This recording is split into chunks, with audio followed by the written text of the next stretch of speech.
se había basado durante siglos en una idea de arte y no de ciencia, lo que llevó a Florence Nightingale a rechazar las orientaciones que durante siglos habían paralizado a la disciplina, pugnando por una integración a un sistema interdependiente que le permitiese elaborar en el futuro y dentro de los límites de la ciencia una síntesis doctrinal.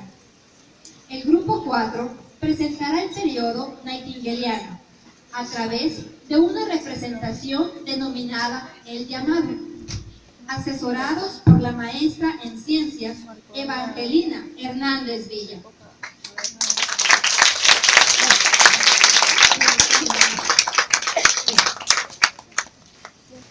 Florence nació el 12 de mayo de 1820 en la ciudad de Florencia, Italia, de ahí su nombre. Era la segunda hija de un matrimonio acomodado, William y Frances Nightingale. Florence creció en una época de intensos cambios sociales en un entorno de ideas liberales y reformistas. Ella, al igual que su hermana, recibía la educación supervisada por su padre, que había estudiado en la Universidad de Cambridge. Su programa de estudios comprendía de materias relevantes a la época: latín, griego, filosofía, lenguas modernas, música. William Edward fue un hombre de ideas progresistas en lo referente a la mejora de la sociedad y a la educación de sus hijos, con una seriedad que por lo general solía reservarse a la educación de los hijos varones. A su hermana le interesaba todo. A Florence siempre tuvo afición al estudio y aprender en general.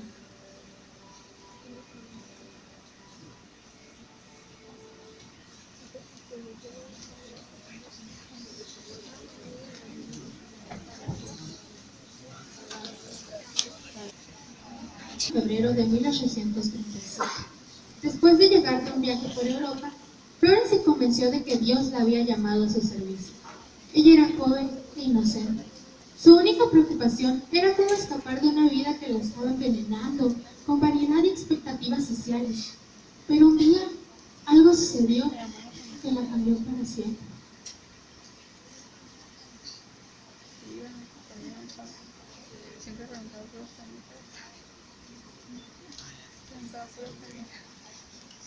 Esa luz tan brillante. ¿Y esa voz? Es lo que pregunto. ¿Quién eres?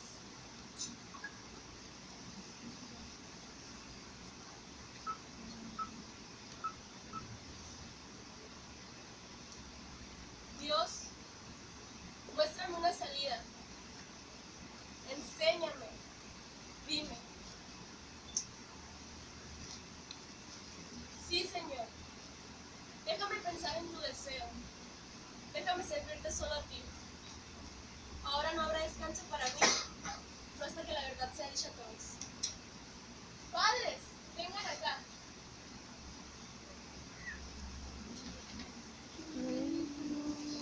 Acaba de suceder algo que me ha transformado. Hace un momento escuché una voz que me decía de una manera no muy clara que mi vida pertenecía a Dios, que tenía trabajo para mí. ¿Qué te refieres, Flores? ¿Qué es lo que tratas de decir? Verás, madre, durante mi viaje a Europa he observado los hospitales, he tomado notas y siento que mi vocación es ser enfermera y ayudar a los demás. He nacido para eso. Pero Flores, ese no es un trabajo adecuado para una dama de tu posición social. Tú debes de contraer matrimonio y dedicarte al hogar. Flor, si pudiera. Si tan solo estuviera satisfecha con la vida que le satisface. Pero yo no puedo. He recibido el mensaje de Dios y es mi deber cumplirlo. Mi padre, siempre el escéptico, nunca seguro de nada. Lo haces tan difícil. ¿Acaso no te das cuenta, Flores? No lo tienes ni siquiera por un minuto. Bueno, yo, Ya veo que no. Siquiera te esforzabas por comprender. Flores, deberías pensarlo. ¿Cómo puedes compararte con una ayudante de cocinero?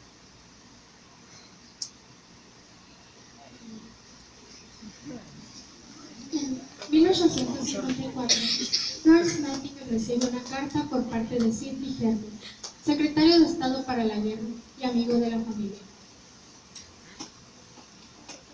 Querida Florence Nightingale, recibo un afectuoso saludo de mi parte para usted y su honorable familia. Esperando se encuentren bien, ya que mi equipo y yo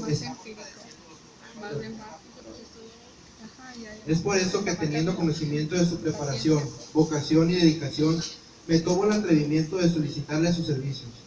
Solo existe una persona que yo conozca en Inglaterra capaz de organizar y supervisar tal proyecto. Le comento que la selección y reclutamiento de los enfermos resultará difícil. Nadie lo sabe mejor que usted. Es una tarea que requiere conocimientos, buena voluntad, energía y coraje. ¿Estaría dispuesta a aceptar la petición de ir a supervisar todo el proyecto? Por supuesto, contarías con la autoridad absoluta sobre todas las enfermeras, y creo que podría asegurarle una ayuda y colaboración total por parte del personal médico. También tendría poder ilimitado para exigir del gobierno cualquier cosa que considere un requisito para el éxito de la misión. Su categoría y posición dentro de la sociedad le confieren ventajas para dicha tarea que no posee ninguna otra persona. Florence aceptó la petición y fue nombrada superintendente del Hospital General Inglés en Turquía. 1854, acompañada de 38 enfermeros. Partieron aquello que ya imaginaban. Partieron pensando en cómo ayudarían a cada uno de esos hombres y pensando en el sacrificio. Partieron pensando que darían lo mejor de sí, pero no imaginaban. El hospital estaba diseñado para 1.700 pacientes en su entorno más explotado, pero estaba sobrepoblado con 3.000 a 4.000 enfermos. No había agua, jabón ni toallas, y escaseaba medicamento y material de curación. Todo esto siendo inaceptable para las condiciones de un hospital. Pero ¿qué más se podía esperar? A fin de cuentas, habían llegado a la guerra. Justo debajo del edificio había una cloaca abierta que atraía a las ratas y a toda selección de animales rastreros e insectos. Los hombres yacían prácticamente desnudos o con uniformes harapientos, llenos de manchas de sangre. Se carecía de material médico y quirúrgico, y las condiciones empeoraban a cada minuto. El índice de mortalidad era de más del 42%. Florence se veía obstaculizada por las autoridades militares, que resistían a cada cambio que ella sugería. Señorita Nightingale, a mí una mujer no me va a mandar. ¿Qué sabe ella de dar órdenes? Aquí que manda soy yo y solo yo.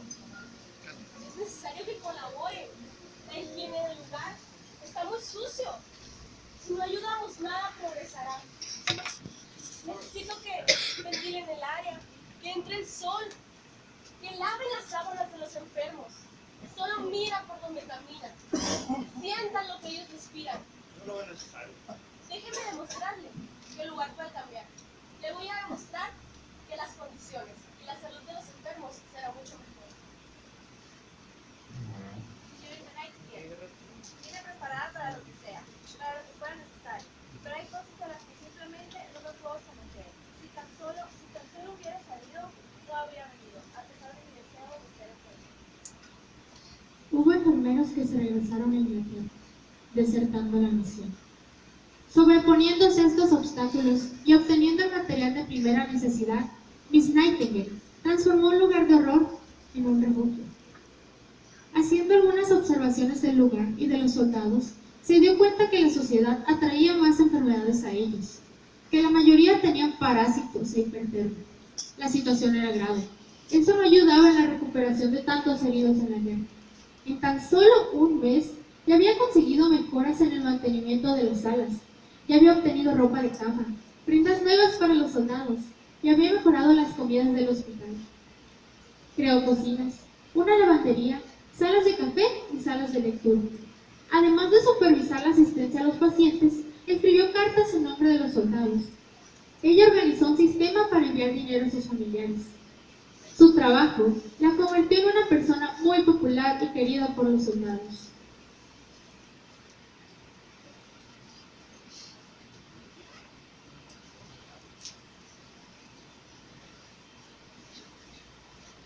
Muchas Gracias, Miss Nightingale.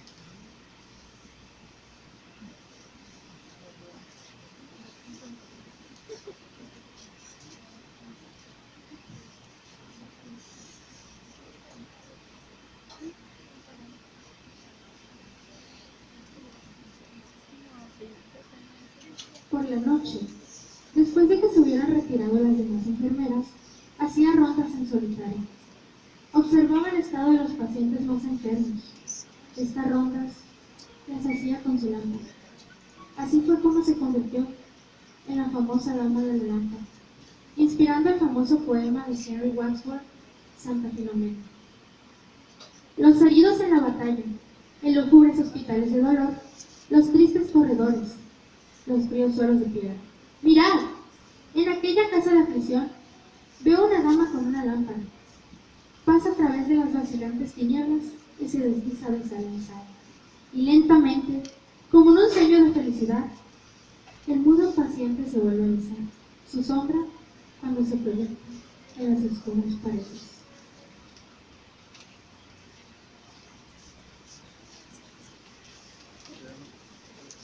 Que había llegado a su hogar, Florence recibe una carta de la reina pidiendo que acuda a verla.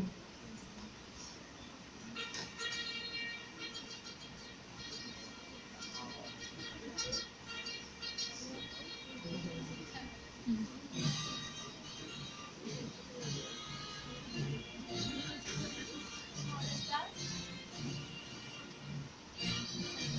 Reina Victoria, he venido a verlo porque necesito persuadir al gobierno para realizar una investigación de salud en el ejército. ¿Y con qué propósito? He visitado a los enfermos en el ejército y pues, la situación es muy desagradable. Necesito su apoyo económico. Muy bien, Florence. Tienes mi total aprobación y autorizaré que se te entreguen todos los fondos necesarios para llevar a cabo tu proyecto. Florence recibe el apoyo de la reina y concreta su pedido. Al año siguiente, realiza su diagrama de la rosa, donde informa que los hospitales eran más mortales que la guerra. En 1859, publicó sus más famosos libros, Notas sobre enfermería y Notas sobre hospitales. En 1860, Miss Nightingale empezó la reforma de enfermería mediante la creación de una escuela modelo en la que se iba a enseñar el arte de la enfermería. Lo primero que hacía falta era encontrar una persona que se hiciera cargo de la escuela, ya que ella no tenía la salud suficiente para ello. Ella proporcionaría el plan, pero alguien más llevaría a cabo la dirección de este. Miss Nightingale expuso su plan. Jóvenes mujeres bien educadas de no menos de 25 años y no más de 35 seguirían un curso de enseñanza en clase y entrenamiento práctico en el hospital para prepararlas a ganarse la vida y ser enfermeras capaces. Esto en un periodo de no más de 4 años. En 1860 también se fundó una escuela de enfermería en su nombre. En las siguientes décadas, ayudó a establecer la enfermería como una carrera respetable para las mujeres y ayuda a mejorar los hospitales. En 1870, a las enfermeras las comenzaron a llamar ruiseñores, porque el apellido de Florence significaba exactamente esto, ruiseñor.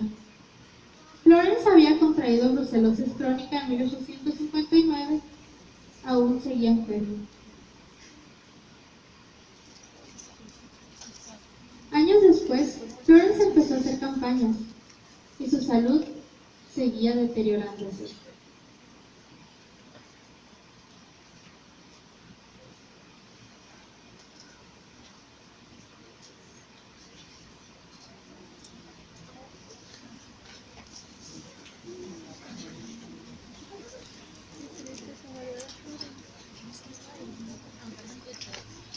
Florence podía pagarse en medicina privada, pero estaba consciente de que sus seguidores o el pueblo victoriano no tenía recursos para obtener medicina privada. Los pobres solo podían cuidarse entre ellos. En el libro Notas sobre enfermería, se intentaba educar a la gente de cómo cuidarse ellos mismos. Y aunque el libro de enfermería decía cómo cuidarse, ella quería seguir haciendo más por los que menos tenían. Así que envió enfermeras entrenadas a dar tratamientos a los más necesitados.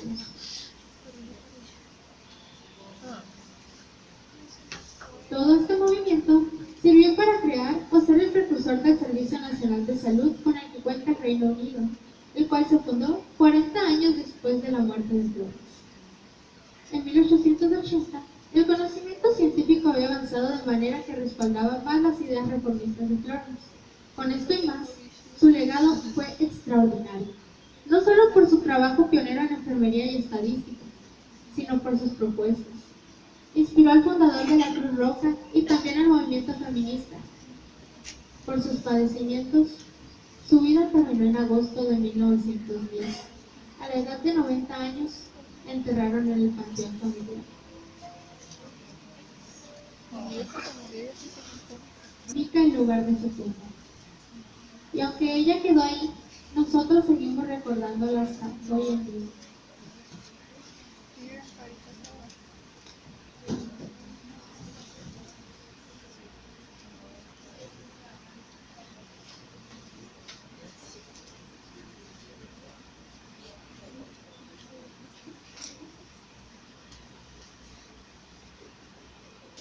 Aprovechando su presencia, hemos considerado una entrevista póstuma. Algunos estudiantes honrados por su visita y por esta oportunidad de empezar a conocer su obra, quieren externar algunas inquietudes. Señorita Nightingale, usted que fue considerada la figura más importante de la historia de la enfermería, ¿nos podría describir cómo se va dando esa inclinación por ayudar a los enfermos? Tenía 6 años. Tenía 6 años cuando pensaba que tenía que hacer algo en lo que pusiera todas mis facultades. Pensaba en cuidar a enfermos o enseñar a los jóvenes. Sin lugar a dudas, me gustó más la primera, cuidar a enfermos. Señorita Nightingale, ¿nos puede describir cuál fue su primera experiencia como enfermera y dónde lo realizó?